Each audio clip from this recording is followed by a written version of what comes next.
Good morning, everybody, and welcome to Coffee and Football, presented by Adam Lowy and the Lowy Law Firm. I'm your host, Blake Monroe, where I'm joined this morning by Bobby Burton and Jerry Hamilton. Guys, tell us where you're checking in from, what you're drinking. We'd love to see that. Obviously, get your questions in. We'll get to as many as we can here in just a little bit. But let's start with Sark's press conference yesterday. What were y'all's main takeaways from that? The practice on Saturday was as physical as we described it. Yeah, that's my first and foremost comment, I think, Jerry. It was clear that he is focused on making this team physical and ready for the SEC. That was the takeaway that I took. But he also it was a little bit of a share the praise day. Yeah. Too. You know, there were a lot of guys getting, pats on the back from Steve Sarkisian. He talked about just about every single position on the field except for maybe quarterback. He didn't really talk about quarterback of all the ones. I mean, he touched on running backs, tight ends, offensive line, defensive line, linebacker, secondary, but not quarterback.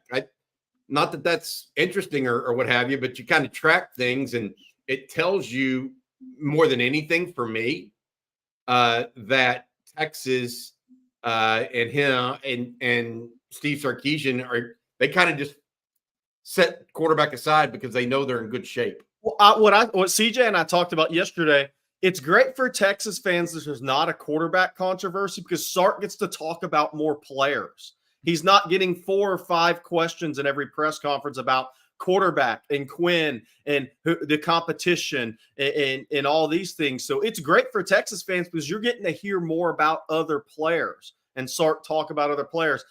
One of my big takeaways, and thanks for letting us all know where you're checking in from. There's Ski Breck from the Ozarks. But I always get jealous. I'm jealous on half of these. Sark is confident, guys. That's one of my takeaways. He was confident before last season in August. Remember we were talking about how confident he was in front of the mic, and we were like, oh, that's different. He has the same level of confidence this spring, if not more. He's talking about championships. Yep. In his opening statements, hey, if we're going to compete for championships, we need to do this. It's just Texas is just taking that next step. That's what's happening right now, and that's what he's seeing. And the other thing I took away from it, Jerry, I want to get your thought on this. He keeps mentioning Pete Carroll. I really believe, and the more I think about this, he runs his practices more like Pete Carroll did than what Nick Saban did. That's not a bad thing. It's just some people prefer other ways of doing things. And what I mean by that is Pete Carroll always had a quick, up-tempo practice, Jerry. Yeah. And I don't think he can be someone he's not, but just another mention of Pete Carroll yesterday too just makes me think more and more that's kind of who he sees himself as trying to emulate. Whereas I think there are parts of Nick Saban from an organization standpoint that anybody would be a fool not to take with them. So there's a pieces from both of them. And, look, you can't have 2 better mentors than that when it comes to winning football games. Also makes you wonder if Pete Carroll might make an appearance or 2 around Texas soon. Yeah. That's what I'm wondering about there. So I see new towns, new cities, people checking in from. It's so awesome to hear from all you guys. The other thing, my takeaway was he confirmed that Colin Simmons had a really good scrimmage. He said Jalen Gilbo is back, which means they're seeing the same guy they saw early on as a freshman with Jalen Gilbo before the knee injury kind of slowed him down last year. I thought those are 2 key takeaways from yesterday for me because if Jalen Gilbo is back to what he was and you want to add some versatility to Jahdae Barron in that scheme, that's how it's going to happen. All right, y'all. Well, one other thing that we need to talk about today is the portal opening April 16th. Not long at all, but there was an interesting development that came out yesterday. I'm going to let y'all take the reins on that. Yeah, absolutely. Hayes Fawcett, former coworker at On3, said that he has heard that or been told that Bear Alexander will be entering the portal. Bear Alexander is originally from the state of Texas, played at several different high schools in the state of Texas, then signed with Georgia out of high school, transferred to USC last year as a sophomore, And if he transfers again, it'll be his third school in 3 years. That being said, Beryl Alexander can play zero technique. let's be clear. He can play over the top of the ball, which I think is what Texas is looking for. I was told yesterday with no room for budge, Texas would absolutely be interested. And furthermore, from Beryl Alexander's side of things, Texas would be I wouldn't say likely destination, but Texas would definitely be heavily considered. If he goes in the portal, I think it's better than a 50-50 shot he ends up the Longhorn. Yeah, and so people are commenting there. So for the people that aren't familiar with Bear Alexander, here's kind of the deal. He started high school at Terrell, and I may miss one, okay, to be clear. He went Terrell, IMG, Denton Ryan, Fort Worth Brewer in high school. He may have been somewhere else in between there for a little while for a semester, maybe Dallas Skyline for a semester. Then he went Georgia, USC, and now expected to go in the portal. So it's either 7 or 8 schools in 7 years for him. So my thing with him, I hope he finds some consistency. A talented player. Hope he finds some consistency. Talented guy. It would be nice for him to find some consistency. But he's a talented player for sure. Look, I mean, we can talk real, or we can talk like guys that want to be high and mighty. Texas needs help at defensive tackle. We've said that, and people said, "Oh well, we got some guys coming on," and they do. Okay, Sark even mentioned Aaron Bryant yesterday, for example, right? Sadir Mitchell, Dre Bledsoe, and guys like Alex January as well. But the reality of it is, Texas lost 2 first-round or second-round or third-round picks here, and Byron Murphy and Tavondre Sweat. Alfred Collins and Vernon Broughton are not reasonable, are not as good as those guys at defensive line. Now, Collins has the talent to be. Broughton is a good player. Broughton is a little bit lower from a talent perspective simply because of his body type. He's not built to anchor. And so I find it interesting that Texas loses Adonai Mitchell. They lose Xavier Worthy, and they lose also Jordan Whittington. Well, Sark goes out and signs 3 wide receivers in the portal. They lose Byron Murphy and Tavondre Sweat and Moro Ojomo and Keandre Comer in a 2-year period. You don't think they're going to go out and get some people from the portal too? And not all of them are going to be, have everything that you want to. But as far as I know, Bear Alexander's never been in trouble with the law, right? I mean, even if he's transferred, et cetera. So my opinion here is they're looking for guys that can be over the ball, and they need big bodies that can compete in the SEC. And look, Bear Alexander's already proven he could compete in the SEC. He played as a true freshman at Georgia. So everybody can't be perfect. And that's what I was trying to get at today. It's like you can't have 85 choir boys. That's not a football team. That's a choir. That's what those don't win football games. And people that have played football or been on a team at Texas know exactly what I'm talking about. It's not. It takes a football team is not a basketball team or where you can 12 players, 85 players. Man, that is a cross section of the world. I mean, that's just 85 different types of individuals. They're not even. You can talk about culture and you can actually get people to resolve to your culture, but they're not coming in with that. So I feel good about Texas going after this. And I want to add this. They're not done at defensive tackle if they get Bear Alexander. This is the whole thing. Well, they're going to have him. That's their big – no, they're not going to be done. We've been saying this whole time. If that were the only defensive tackle they were lined up to take, then you might start saying, oh, well, they're not getting enough snaps out of it because he may only be able to take 20 to 25 a game.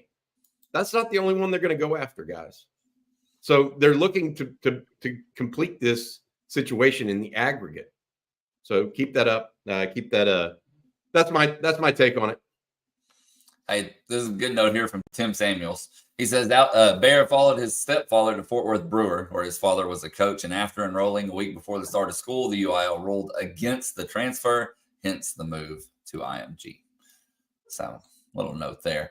All right, guys, we got a lot of questions already coming in, and we got some more to talk about. But before we talk about all that, Bobby, can you tell folks out there about Adam Lowy and the Lowy Law Firm? Yeah, absolutely. Adam's a good friend of ours at the On Texas Football and Coffee at Football. If you've been injured in a car wreck, motorcycle accident, ATV, Adam's who you want to call. He and his firm do a free consultation, no strings attached, to see if you might be due compensation. Just reach out to him either by phone or email or online at loweylawfirm.com. Adam's been in the city of Austin for 20 plus years now, helping people that have been injured either in a car wreck, bike, motorcycle, etc. Give Adam and his folks a chance to earn your business if that's something that you need and representation you need. We appreciate Adam very, very much. And we see all the Bear questions, but we'll get to those here in a little bit. But first, let's talk about one of the 5-star visitors that were on campus yesterday. Jerry, give us the rundown. Yeah, Michael Fasusi, big visitor yesterday. Big meaning 6'5", 300, but big for the Texas staff. Michael Fasusi, 5-star offensive tackle out of Louisville High up in DFW, north of Dallas, on the way to Denton there. It's been on the radar for colleges since late freshman year. But he was on campus yesterday. It was a big visit for Texas because he didn't attend the January 20 Junior Day, which means it was during the season is the last time Texas saw him in person on campus. Obviously, Sark, Flood, Tashard Choice were by the school in January. But Fasusi and his father came down yesterday, watched the majority of practice. They had some traffic, I think, so they're a little late getting there. But they watched the majority of practice. And that wasn't the key thing. It was in the meeting rooms after, kind of talking with Sark and Flood. But the big part of yesterday's visit, from what I was told, was they took a detailed tour and look at the McCombs Business School. I think that's a good data point for Texas in this recruitment. I continue to believe Texas and Oklahoma are the top two. I think A&M's fighting their way into consideration. Missouri's right there. And then there's a couple on the peripheral, USC or Georgia. But, he's got the 3 June official visits lined up. That's A&M the 7th through 9th, Oklahoma the 14th through 16th, and Texas gets the last visit the 21st through 23rd. But it was a good visit day yesterday for Texas because they came down more on their own, wanted more one-on-one time than coming in with the big recruit setting where there was 20-plus guys there.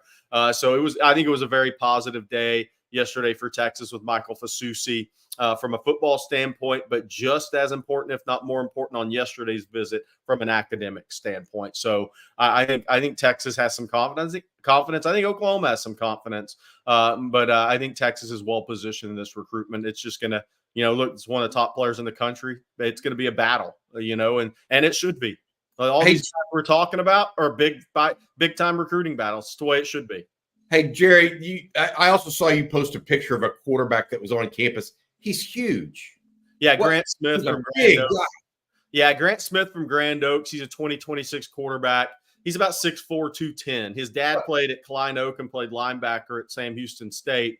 And he's in that Grand Oaks, that new school, kind of east of I-45 and north part of Spring, right before you start to get into that Oak Ridge and the Woodlands area. But he was started 5 games. There he is on the right yesterday. He may be closing in on 6'5", actually. I was going to say, Trey Owens is a big guy, and that's Trey there, number 15. Yeah, yesterday. That's a big. That's for a high school sophomore going to be a junior. Yeah. And he was a first-year starter last year at Grand Oaks. So he's one of the – look, Texas has they had 3 offers out. Jared Curtis committed, the quarterback from Nashville, Jack Curtis, committed to Georgia. He's off the board. So Texas has Troy Hune, an offer out to him, who was on campus last weekend, and Dia Bell, the son of Raja Bell, at American Heritage there in Plantation, Florida. Those two 26s have offers. Will Griffin from Tampa Jesuits coming in town this weekend. Then Grant Smith, Jet Surratt at Carthage. There's a number of guys that A.J. Milwee is going to go out and watch and evaluate in the spring evaluation period coming up. But 2 guys in 26 have offers. I think Texas is in a pretty good spot for Troy Hune right now. We'll see how quickly quarterbacks kind of get off the board in 26 because with Curtis committing to Georgia, South Carolina has a quarterback commitment already from out the state of Alabama. Those 26 quarterbacks, there's a little more movement early this year with some of these guys. I'm not sure. Like KJ Lacey committed June 3rd last year at the Texas Elite Day, Camp Day. I'm not sure that Texas doesn't have some movement before then. We'll see. I mean, it's a month and a half out essentially, but it's possible. Jerry, a preview of guys coming in this weekend. There's another last weekend. It was double digit or 2 dozen or so that came in, all elite players. Any big names coming in this weekend? A lot of 26s, I think, sprinkled in as well. Oh, big time. Look, John Turntine III, the offensive tackle from North Crowley. I've been on record now, continue to be on record. I think he was the best prospect in the state of Texas last year, regardless of classification, meaning what grade you're in.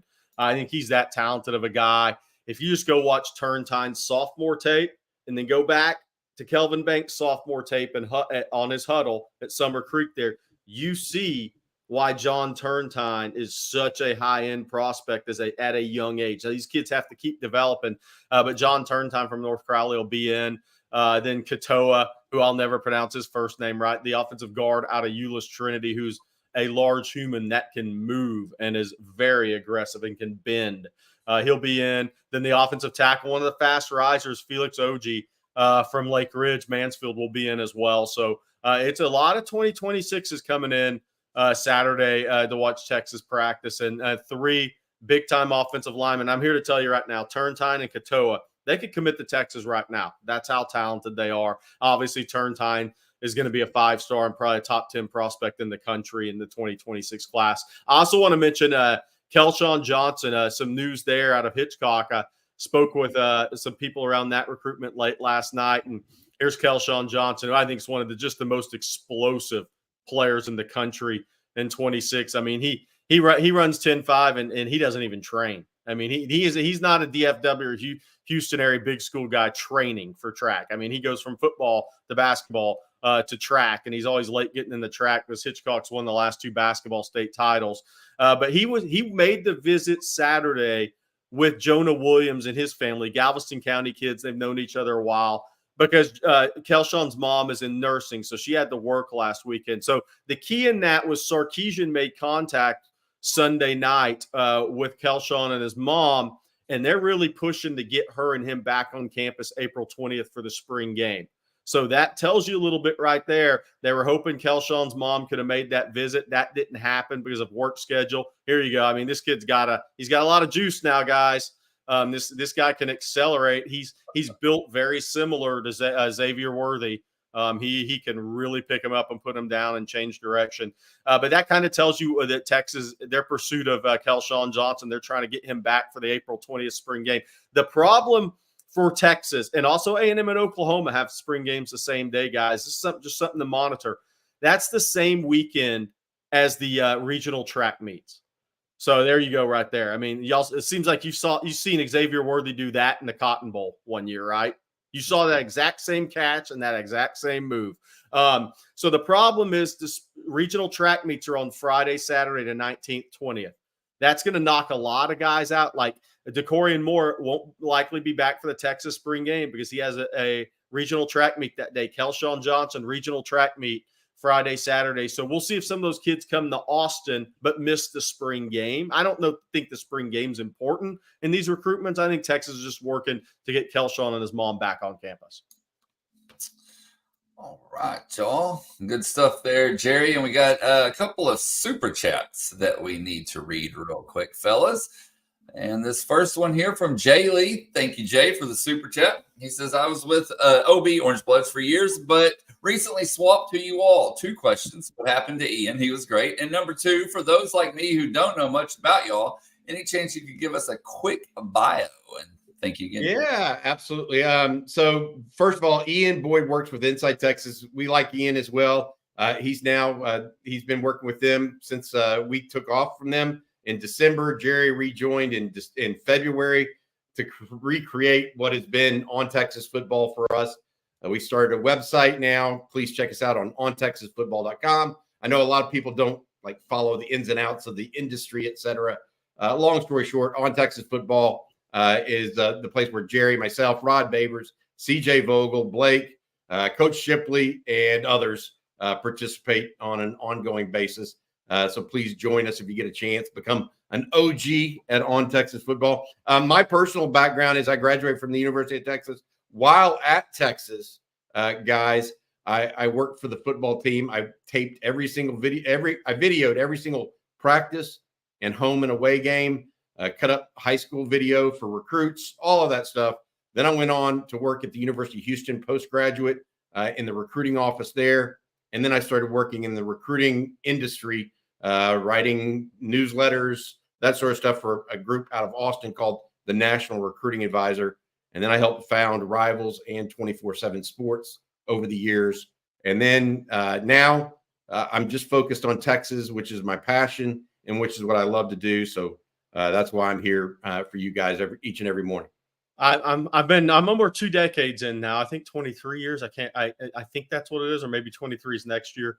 But my dad coached high school ball for 30 plus years in Texas. So I grew up, Friday Night Lights, grew up on the sidelines, was a ball boy, got knocked out or close to knocked out a couple of times, had a blast on team buses with the teams going to playoff games or whatnot. So, I mean, it's why I love Longview, games at Longview so much. My dad was on staff, was offensive coordinator at Nacogdoches for a few years. So as a kid, I kind of grew up in that district, man, which was the original maybe District of Doom back when one team made the playoffs in part of the 80s.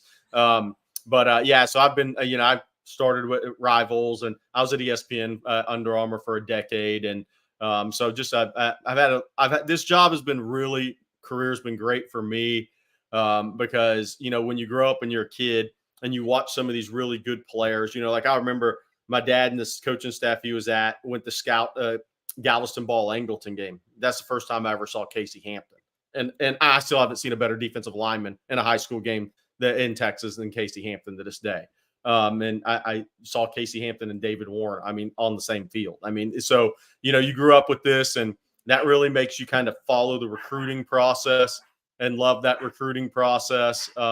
And so I'm lucky, man. This business, I've got to see all these kids, whether it's Jadeveon Clowney when I was part of ESPN Under Armour, these guys in high school. You go to St. Augustine High in New Orleans, and you see Leonard Fournette in the 8th grade walking across a practice field, and you're sitting there watching Tyrann Mathieu practice, and you ask the St. Aug coach, who's this guy that's late for practice? He said, this is Leonard Fournette. You'll be coming back to see him in a few years. Obviously, we had him in the Under Armour game. But just getting to see all these guys around the country, man, is so much fun. And it's so interesting. Great thing about this business is for those of us that are from Texas and grew up in Texas, we know how great the high school football is on Friday nights. It's the best in the country. Then when you go, I lived in Florida for a while as well. And I lived in Charlotte when we used to do the recruiting TV shows out of ESPNU. But you live in Florida, totally different. 3-4 full-time high school coaches, right? So I've got to see it all, see how it's different for kids in different areas. And it's just, I'm lucky. And I can't wait to get in the car in the spring evaluation period. We're going to go have a little fun in May. That's for sure. We're ready to see you in the command center, Jerry. Yes. We're going to Louisiana, Alabama, Mississippi, Georgia, and Florida. That's for sure in May. All garden spots. Jerry, and you got to tell people, the other thing is, Jerry, for those that haven't been with us long, Jerry loves beef jerky on the road. So if you have any beef jerky, just like I like the coffee in the morning, Jerry likes beef jerky suggestions if you're in the middle of nowhere and might have one for him. So yeah. I'm on the no man's land right now, beef jerky. That one's kind of grown on me. I love the Robertsons from Love's, but it's the cool thing about this job, like for you guys, for the fans, bringing it to the fans, when you're on the road, or you're actually on the road and you're not sitting behind the keyboard telling everybody who's good. I love being on the road. I love showing you pictures from the high school. Love talking about the areas, right?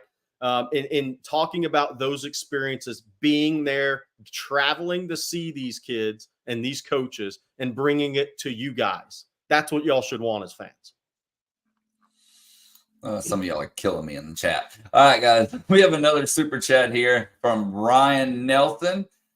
And thank you, Ryan. He says, Bobby, the playoff will expand. Take your show now. Yeah, it will. It's going to end up going to 16, is my opinion. The question is, how many SEC teams and how many Big Ten teams did they get out of that? I'm guaranteeing you they're trying for 4. If it's 14, they want 4 each. So 8 of the 14 would be Big Ten SEC. And the rest of the folks are going to get upset. But you know what? They're going to want it. Okay, y'all, I need to tell everybody out there about Prize Picks this morning, one of our sponsors. And let's see here if I can find the read. Sorry about that. I'm pulling a Jerry this morning. Prize Picks is America's #1 fantasy sports app with more than 3 million members. It's the easiest and most exciting way to get in on the action while you watch your favorite sports and players. You just pick more or less on 2 or more player stats and watch the winnings roll in.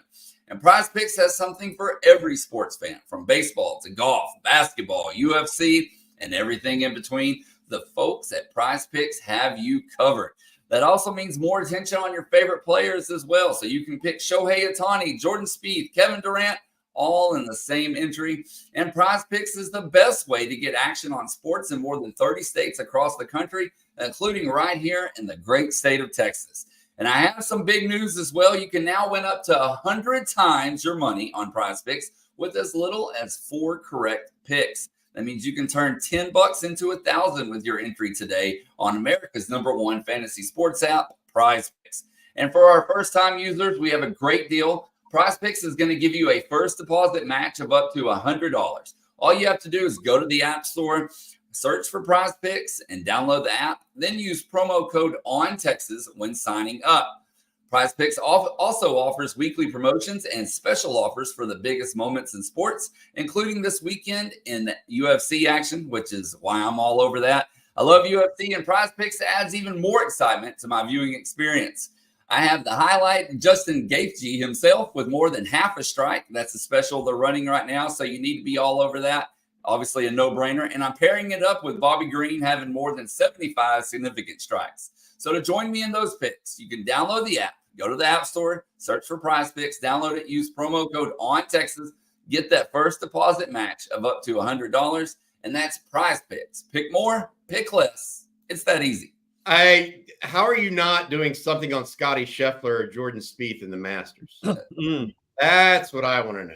Because Jerry, who do you have? Hey, Jerry, who do you have in the Masters this year? You're a golf aficionado. Yeah, that's the other part of my bio. I used to when I lived down in Jupiter, I used to do the ESPN Honda Classic, ESPN West Palm Honda Classic PGA Tour show on Sundays.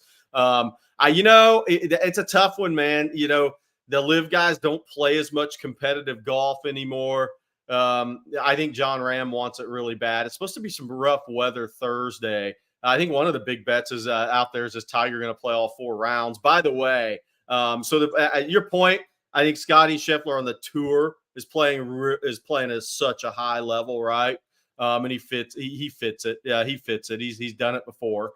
I think Jordan's too wild off the tee, man. It's just there's too many big numbers for him. But what the good thing about the crazy thing about the Masters is a guy like Denny McCarthy, even though that tournament ended poorly for him Sunday, the way he's rolling the rock right now, the streak he's gotten on putting the ball, you got to watch out for those guys. I kind of like John Ram a little bit this week. I'll be honest. I kind of like Ram. I call him Ram because everybody calls him Rambo. But by the way, for the real golf guys out there, Golf Channel, I didn't get to see it. I was on the move last night or somewhere else, but Golf Channel ran a special on Tiger Woods 2019 win at the Masters. If you haven't seen it, I would go watch it. Okay, and we have a guest joining us shortly, but I think he's having some camera issues, so we will wait on that, and we'll jump over to some questions real quick. And let's start with this one from Antoine. He says, any news on Trey Owens' development? I don't know that there's news other than he's running third string now, officially. So of course there were a couple of different quarterbacks that were walk-ons ahead of him. He's now running third string, so we'll see him in the spring game quite a bit, in my opinion. Yeah. But beyond that, I think the question marks around him are, is he going to be able to process the game fast enough? Because here's the reality. I watched one practice in person, and he has the arm strength. He can make every throw. So just like Arch, just like Quinn, the arm strength is not an issue.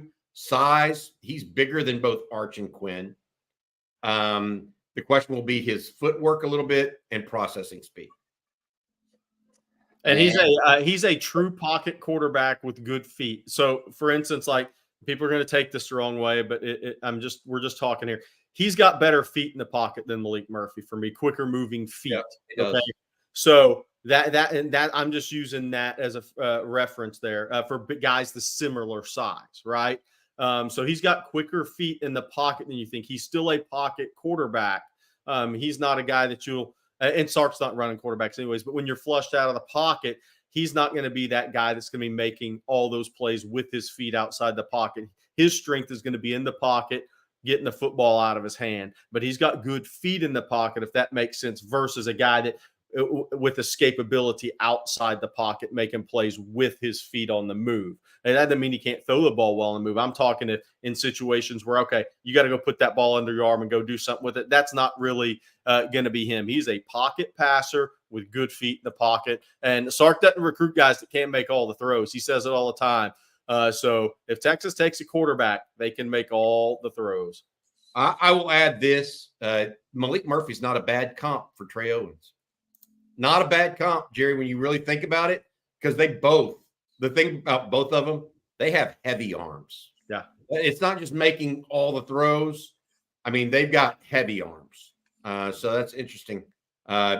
Look, quarterback, as we opened this whole thing with, quarterback is not going to be an issue for Texas. I want to go back to where we got about 1,000 people join us actually, either via Twitter or the YouTube channel in the last 30 minutes here, Blake and Jerry. So I want to reset a little bit of what we talked about.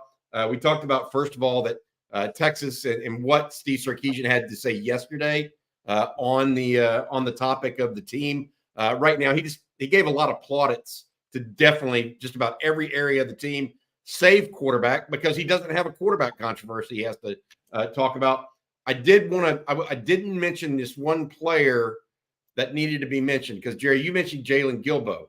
One of the questions we had going into the spring was whether or not Jelani McDonald, who has all the talent you're going to want, like this guy could be a 10-year pro physically, right, Jerry? He's got that kind of look to him, but is he going to be a 10-year player, right?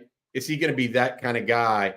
And Sark really doted on him a little bit in the press conference for the first time, in my opinion. Really went hard on Jelani McDonald making the transition quite a bit. So I'm happy about that. If you lined up the top 5 guys on the team as far as, okay, these are the best looking guys physically at their positions, Jelani McDonald's maybe 1 or 2 on that group of the top 5. I mean, that's in person, unbelievable. He looks tremendous physically. He looks exactly like somebody you would draw up. I mean, that's what Jelani McDonald looks like, a multi-sport athlete. Obviously, his father, LaMarcus McDonald, was a really good linebacker at TCU under Gary Patterson. I mean, did Waco High put out some good linebackers? I mean, Derek Johnson, LaMarcus McDonald, I mean, within range of each other. They may have actually even played with each other when Derek was younger and LaMarcus was a little older. But Jelani McDonald's a unique talent. And this last year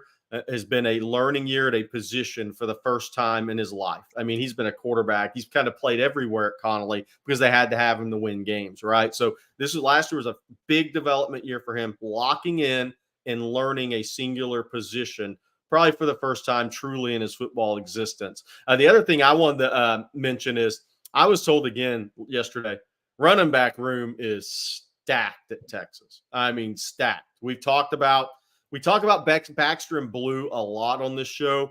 We mentioned Trey Wisner. I was told again last night he's had a tremendous spring. So when the running back room has that much talent coming back, sometimes we don't talk about the freshmen as much. I was told that Clark and Jarrett Gibson last night have both been really, really impressive this spring. So Texas running back room is as loaded as you guys think it is. And that's a good sign.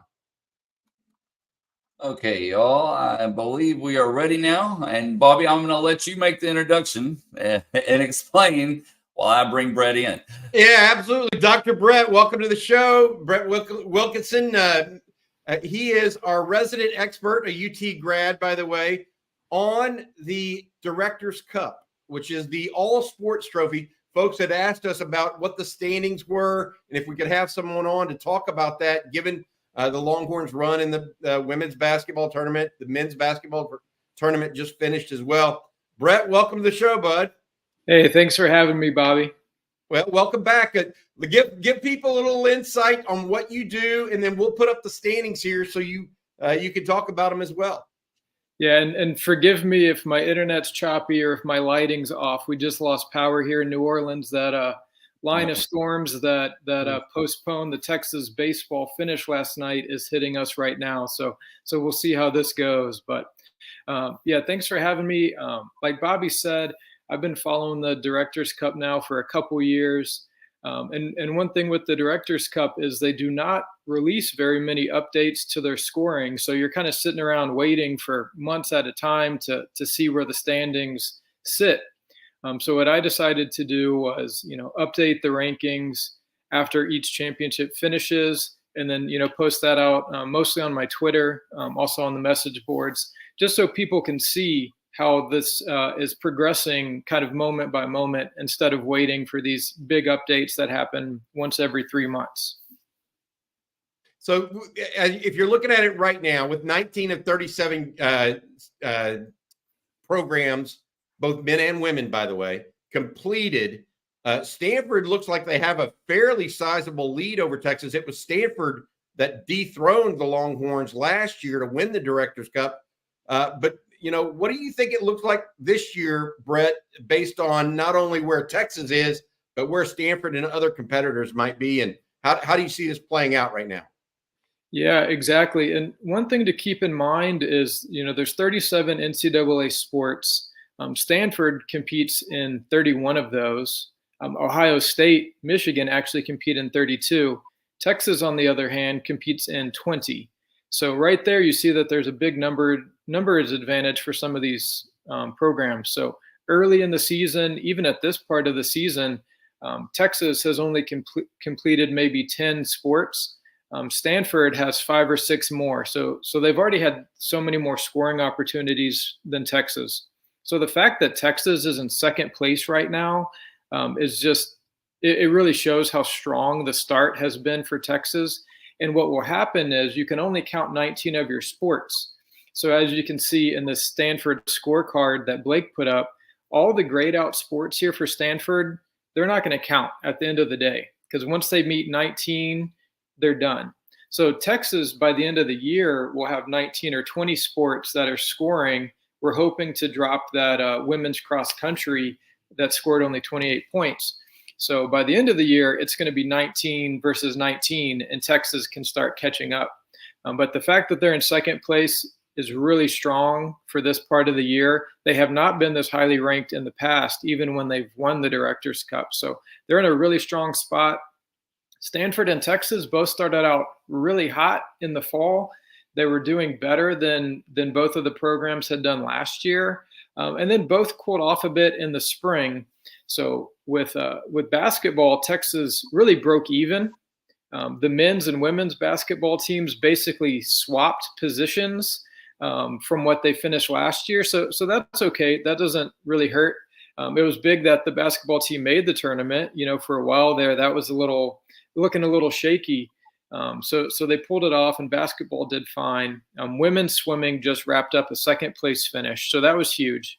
Men's swimming was decent, not as good as it's been in the past, as they make this transition away from Eddie Reese.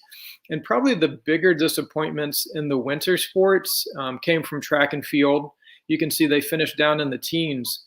Both of those teams had athletes that ranked number 1 in the nation going into the championship. And it was, I think, Akayla Smith is the jumper for the women. And I think it was Yusuf Bismani who runs the 800 for the men.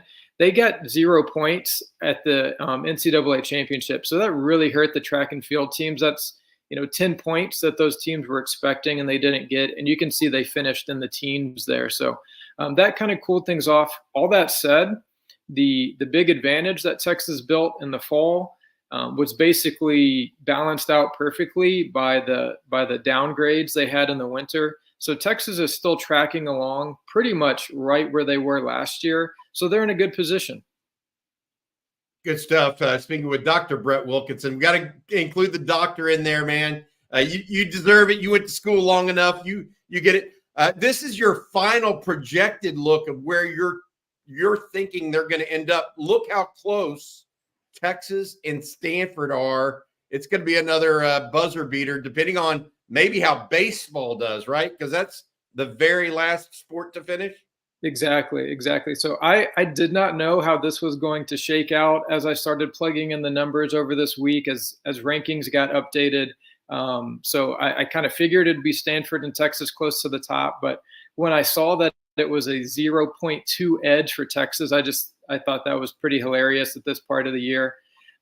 These rankings, of course, it's an inexact science. We all know that the rankings, halfway through the season don't always match up with how things finish. So these numbers are going to go up and down. That's bound to happen. Right now we have Texas squeaking in to the postseason. So hopefully baseball can continue to make an upward swing here and make the tournament. Stanford baseball is not going to make the tournament. I mean, their RPI is like 150 right now. So that's huge, actually. That opens the door here for Texas to have a chance to win. If Stanford baseball made the postseason this year, they would win it. If they could get their basketball program, their men's program, working in the right direction, they would win it every year. But the door is open for Texas. It's going to be another tight finish between Texas and Stanford. So it should be exciting. Good stuff, Brett. All right, Brett Wilkinson, thank you so much for joining us. Don't worry about the storms, man. You're going to be all right, buddy. You'll battle through them. But thank you so much for giving us. By the way, go to director what is it? What's the URL there?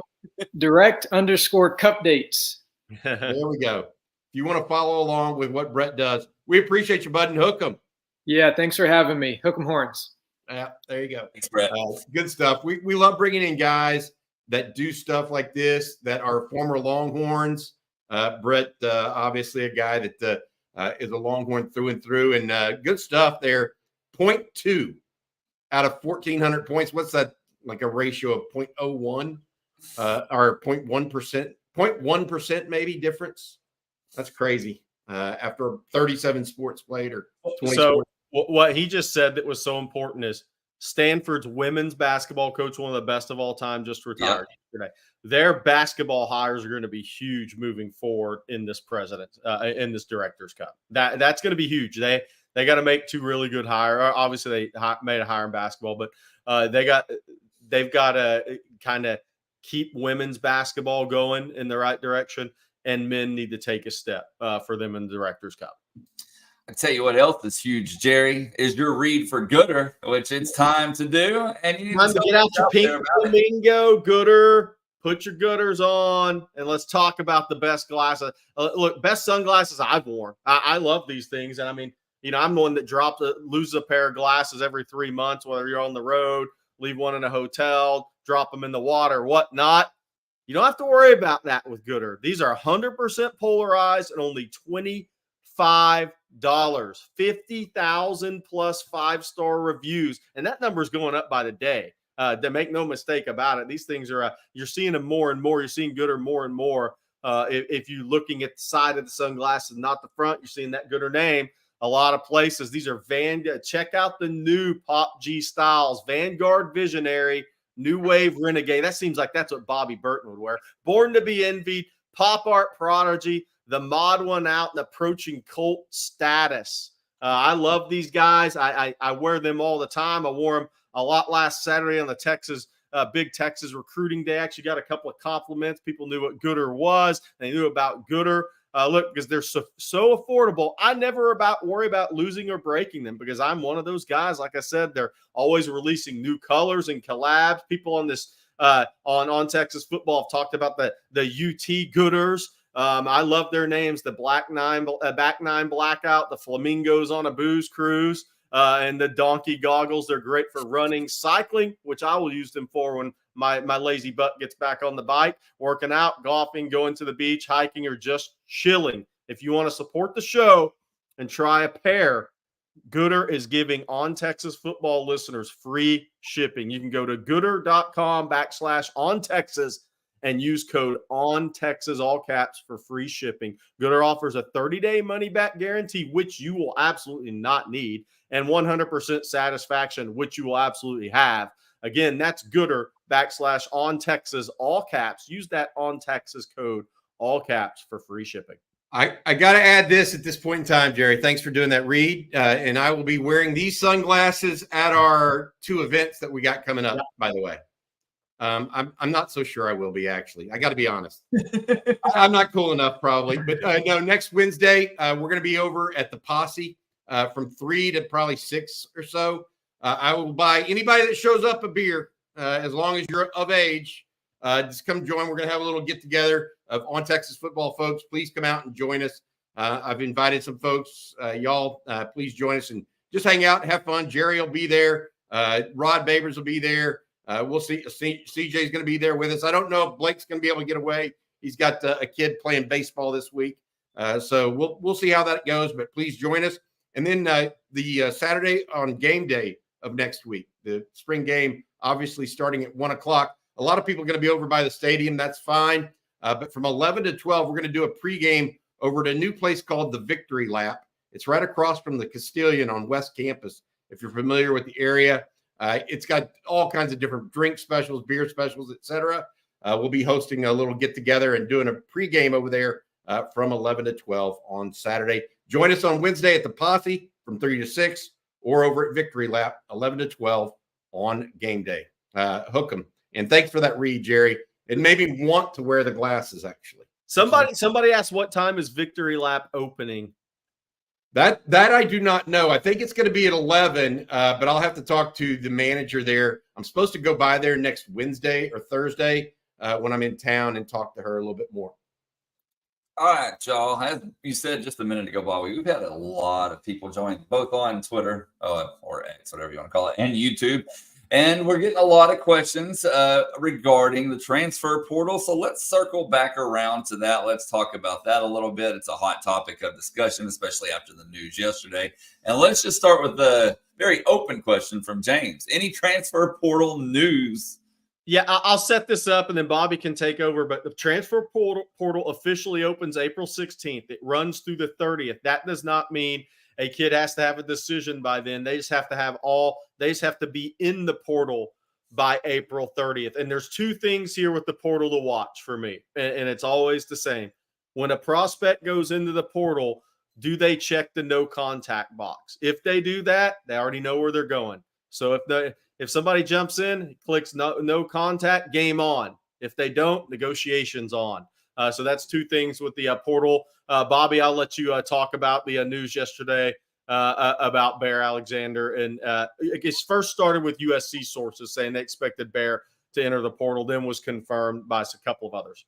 Yeah, absolutely. So Bear Alexander, defensive tackle out of USC, formerly of Georgia, formerly of USC, potentially, I guess, in the next 2 weeks or a week from yesterday. Then you have a situation where people are saying, okay, well, he's going in. So I actually did some digging on this early yesterday. And yes, if he goes in, Texas is interested, and he is interested in Texas. As a matter of fact, I would put the odds, if he goes in, I would put the odds at better than 50-50 he ends up at Texas. And Texas wants him. Texas, as I've mentioned, this whole offseason, guys, they were going to focus on defensive tackle in the portal.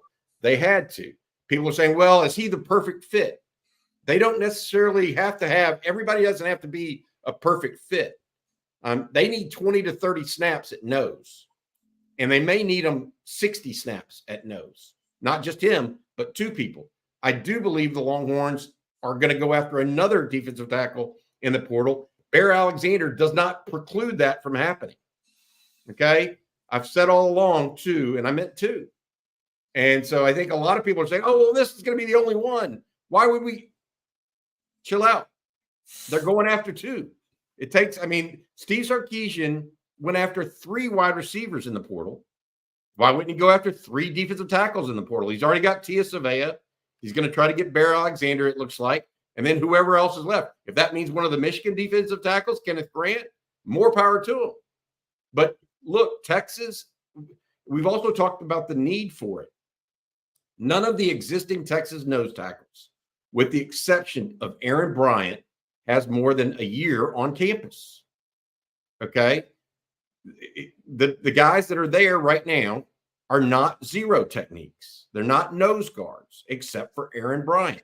Sadir Mitchell is young. We already know that he's had issues. Alex January just got there 2 months ago.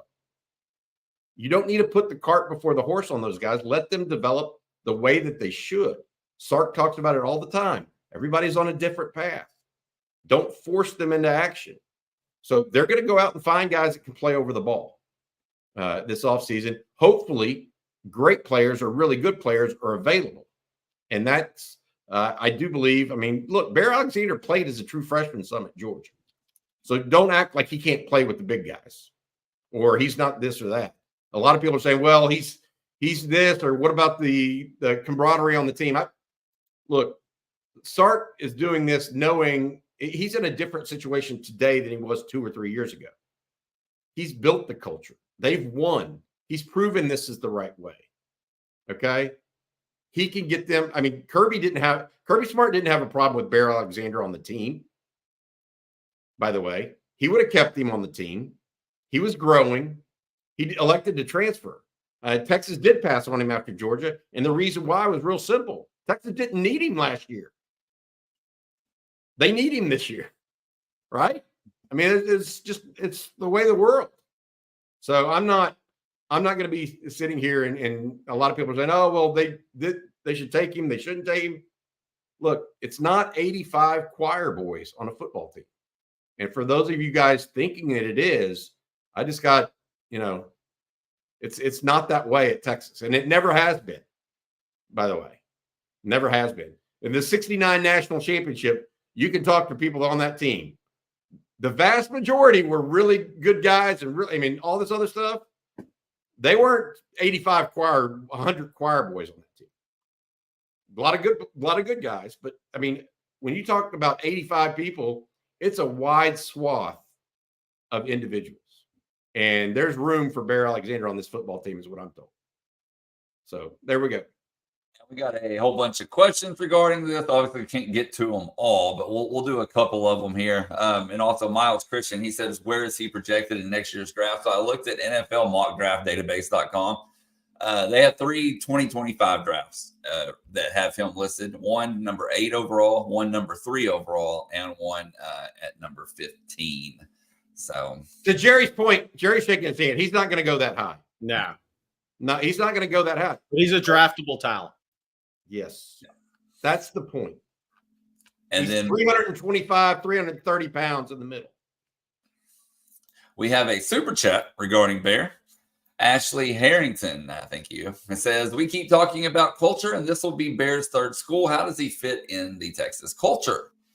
Well, I think that this is a fair question. What I think that has to happen, though, is you have to bring guys into your culture.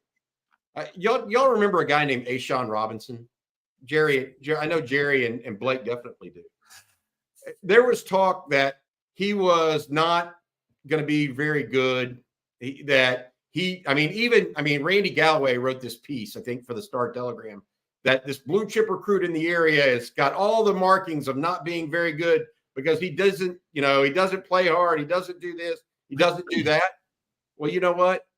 He went to Alabama and he ingratiated himself into the culture. And now he's making a lot of money playing pro football. Everybody is not a finished product when they enter a college football program.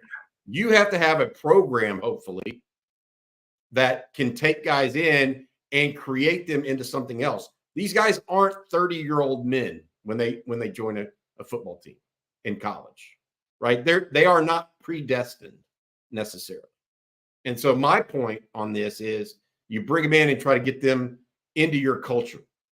Maybe USC wasn't a real good place for him. Maybe Georgia was in some regards, right? based on what we know. So that's where I'm at, Ashley, on that. Thank you for your super chat, by the way. I love these kind of discussions because I think it cuts to the core. Some people have these idealized notions about who and what a team is. Man, the thing about a football team is there's a lot of people on it, and a lot of different walks of life, a lot of different attitudes, perspectives. I mean, it is truly a cross section of life, and so you got to take them all. Yeah, so that Ashawn sparked some fun conversation. Yeah. Look, here's the crazy thing about Ashawn. I went up to see him multiple times in high school. It sparked some conversation. Crazy thing about Ashawn to this day, there's a lot of college coaches, probably even some he played for, that think he would have been an all-pro, Hall of Fame level offensive guard to this day. But what Nick Saban did was said, you want to play defensive line? If that's where your heart's at, then I'll make you the best defensive lineman you can be. And that was so interesting. Is I remember somebody that was close to that high school, actually was a teacher at that high school. I got a picture sent to me when Nick Saban stopped by the school when Ashawn was still committed to Texas, and you could tell from that picture that deal was over. I mean, but a lot of schools, the majority of schools recruited him as an offensive lineman. And while I'm with those guys. I think he could have been great there. That's not where his heart was at. That's not what he wanted to play. And he still made a career for himself playing D-line. Is he as good as he would have been as offensive lineman? No, but he did make a career for himself. And the one thing I'll tell you too about him in high schools, if you're a 300, 310, whatever pound lineman playing in the heat in Texas high school football and you play both ways, you're definitely going to take plays off. It's hard. It's easier said than done. Look, I'm all for it. And I rarely take stands like this, Jerry. I'll be honest. I think that people are expecting, if you're expecting him to be the only one, then I think it's risky. Right. But they're not expecting that. Right.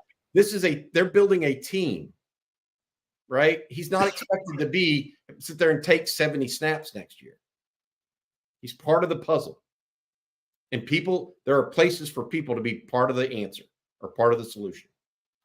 Antoine just got a question. Sometimes this is fun conversations. Kendall Jones, the Hulk from Killeen, what happened to him? Man, he ballooned up. I don't know how much over 400 he was or how close to 500 he was, but there's a picture when he was at JUCO that if he wasn't in the close to 500, I'd have been shocked. I don't know where he's at today, but he got way, way, way big.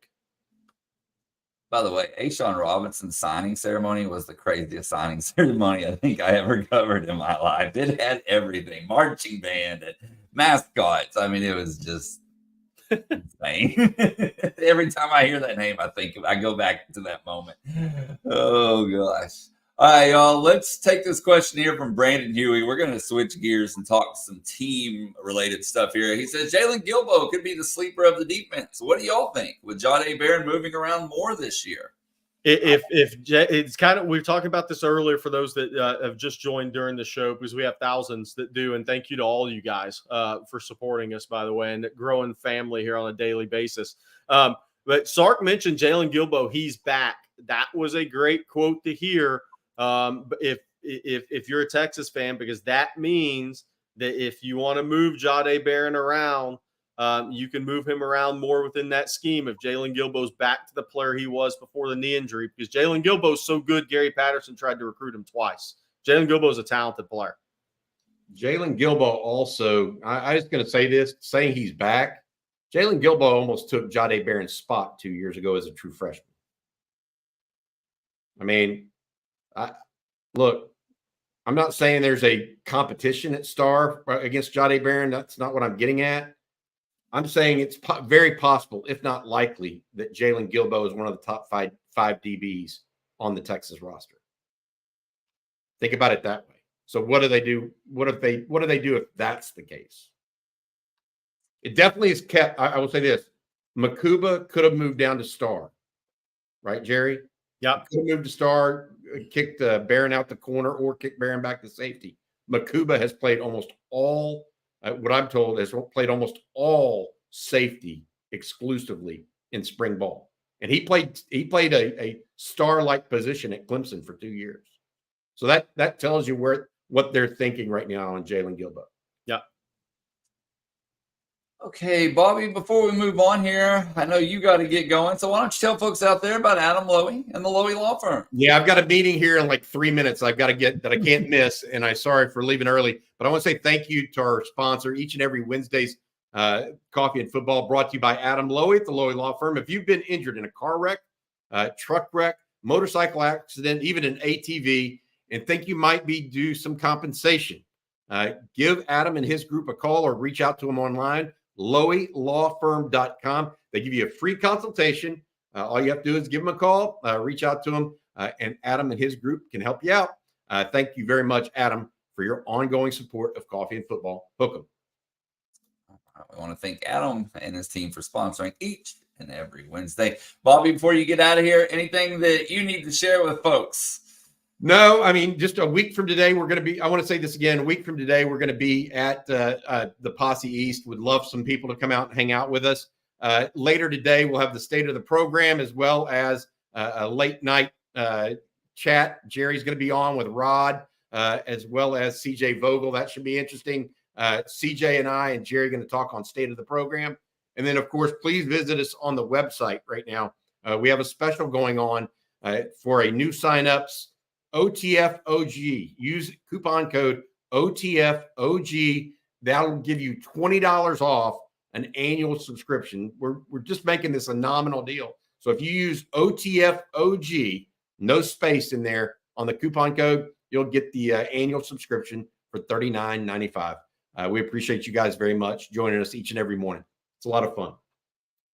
All right. Jerry, are we taking any more questions? Or are we let's take 2 or 3 questions. We'll let Bobby leave and we'll take questions about Bobby. All right. He's laughing in the background. We can still see. Oh, man. Hey, let's reset the recruiting real quick Yes. as well, because we've talked so much teams. Sark met with the press yesterday. Texas will be back on the practice field Thursday and then again on Saturday for somewhat of a big 2026 visit weekend. But Michael Fasusi, 5-star, was on campus yesterday. All accounts, that visit went very well. He watched the majority of spring practice. He met with Sark. He met with Kyle Flood.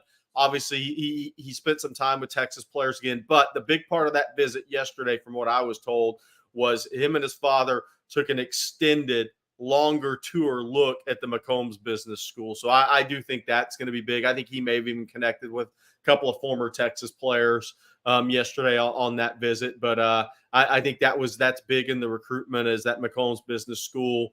It's a football and academic recruitment for one of the top offensive tackles in the country. I think Texas and Oklahoma both continue to have confidence in that recruitment. I think A&M's trying to really push their way into make it a top 3 instead of, I think right now, a top 2 that's been there for a while. I think Texas is in a solid position. He's got official visits scheduled to A&M, Oklahoma, and Texas in June in that order. We showed some video earlier of Kelshawn Johnson. This is that, and I talked about Kelshawn because this is how recruiting moves, and this is kind of where we're at in the process. Kelshawn's mom's in nursing, so she couldn't make the visit Saturday. So Kelshawn rode up with Jonah Williams and his family. Galveston County kids have known each other a while.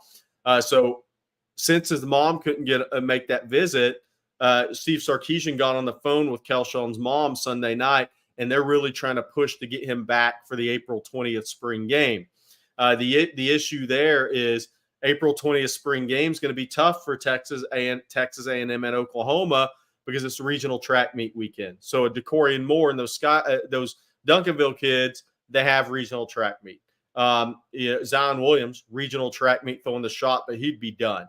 But anybody that's running relays, sprints, if you're involved in the running part of the regional meets, it's pretty much a Friday, Saturday event for you. So not that attending the spring game is the most important thing. So if kids are looking at getting back on campus April 20th, it may be later, maybe a later Saturday in the Sunday versus attending the spring game, which Kelshawn Johnson attending a spring game that's not going to have any impact in his recruitment at this point. He's not going to see anything that's going to change his recruitment one way or the other at the University of Texas. So that's just how the recruiting process is unfolding. Not all the parents can make these unofficial visits if they work weekends, have those career, but then Texas is working to make that happen.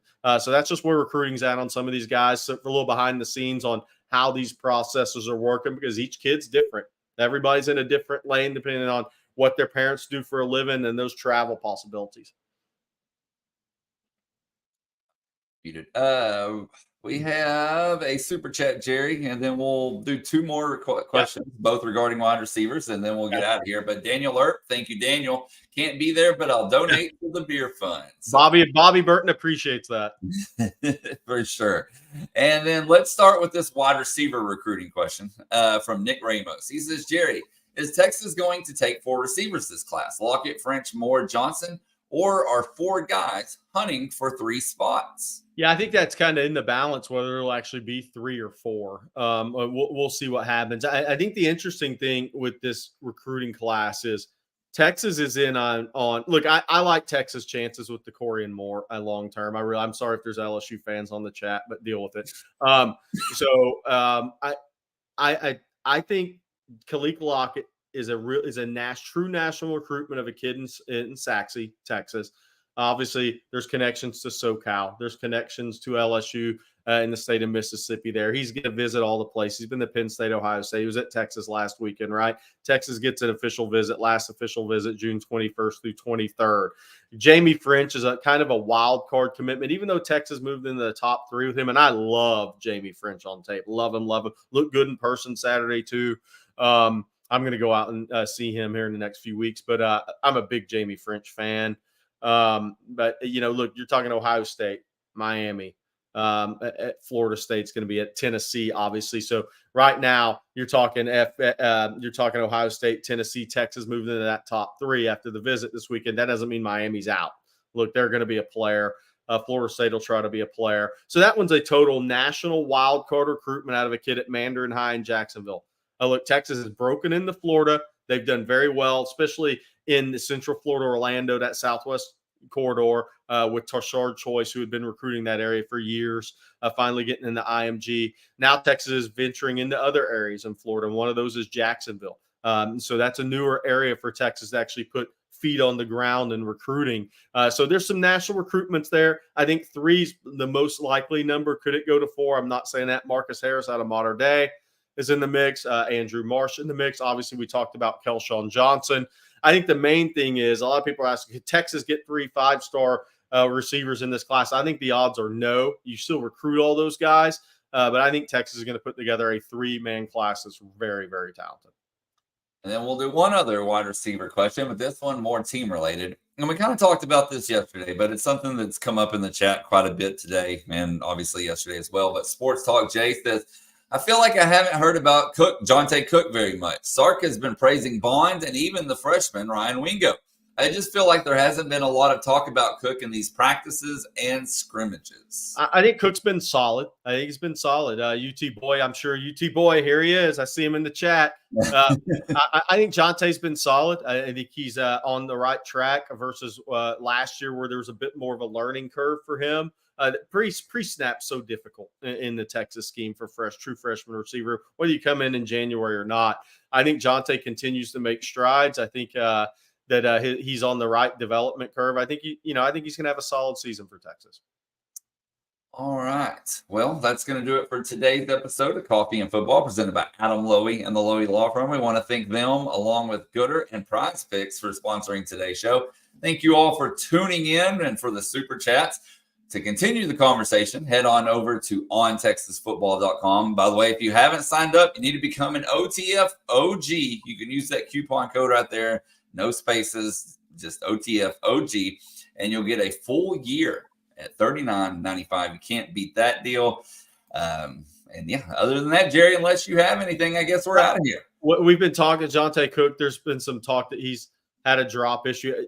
Jonte, if you go back to DeSoto, even the DeSoto staff would say more concentration versus hands.